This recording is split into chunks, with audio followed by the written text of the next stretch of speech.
It was April 27th, 1994. They buried President Nixon on that day, but that's not why I remember it so well.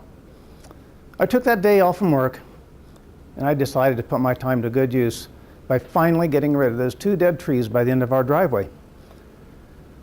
After I cut the trees down, I brought my 8-in Ford tractor over and fastened a chain to both of the trees, one like this.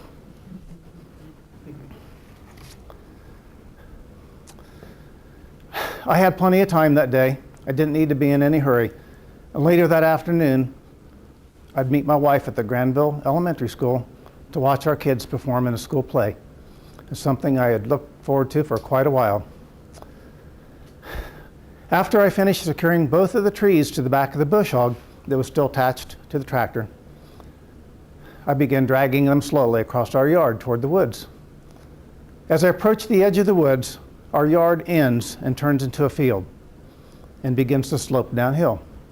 So I parked the tractor sideways on the hill, and I decided I wouldn't lock the brakes because the locking mechanism sticks and it's always hard to release. So instead, I turned the wheels as far as I could in the uphill direction. I was only going to be off the tractor for just a minute, so I let it idle in neutral while I went back to remove the chain. With some difficulty, I was able to get enough slack in the chain to unhook it from the trees. As soon as I did, the tractor began to roll forward. My first knee-jerk reaction was to run up, get on the tractor, and step on the brakes as fast as I could.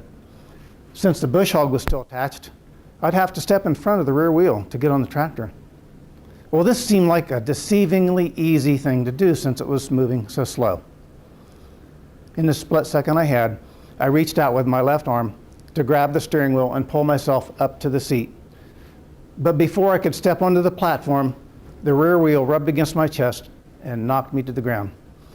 As I went down, my arm was extended, the tractor stopped when it hit a tree, and my arm was pinned under the wheel.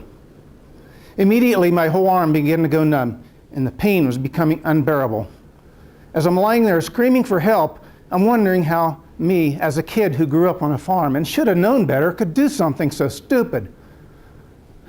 Our nearest neighbor is over 200 yards away, and he's hard hearing. I'm wondering how could anybody hear me that far away anyway? I'm screaming at the top of my lungs and wondering if I'll ever get free. And after a while, my voice began to get weaker and weaker from all of my screaming. And then, finally, by the grace of God, my hard-hearing neighbor's son-in-law, who just happened to be home from the service on leave, had just stepped outside when he heard me screaming for help. He came running up the hill and found me pinned under the wheel, but he wasn't able to get me free. So he ran back and called 911. And in a few minutes, I heard the sound of the Granville Rescue Squad siren in the distance. I knew now that I'd only need to bear the pain for just a few more minutes, and I'd finally be free. By this time, I'd been pinned under the wheel for 45 minutes. When the squad arrived, they placed an airbag under the axle and raised the tractor off my arm. As they pulled me free, it literally felt like my arm was going to come off. The pain was so intense. Not knowing the extent of my injuries, they had already called for a life flight helicopter, which is waiting in our yard at the top of the hill. I was taken to Grant Hospital, where I stayed for 2 days. The weight of the tractor on my wrist damaged 2 of the 3 main nerves you have running through your arm, which left me with very limited use of my arm and my hand for several months. Before I was released from the hospital, my doctor came into my room to explain my situation with me. He said it would take about 6 months for the nerves to grow back before I'd regain the use of my arm and my hand again. And when he was through explaining things, he asked me if I had any questions. Well, I said, I do have one question. He said, what's that? I said, do you think I'll be able to play my guitar in 6 or 7 months from now? He said, sure, I don't see why not. Oh, I said, that's great, because I never could before.